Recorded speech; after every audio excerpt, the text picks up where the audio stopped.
నమస్తే అందరికీ. మనం కొంత తిరుగుబాటుతనంగా లేకపోతే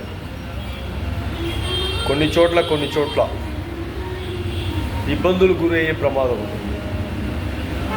మనం ఎక్కడ కూడా ప్రశ్నించలేకపోతే కొన్ని చోట్ల చాలా వరకు అగౌరవపడే విధానంలో ఇబ్బందులు గురవుతాం.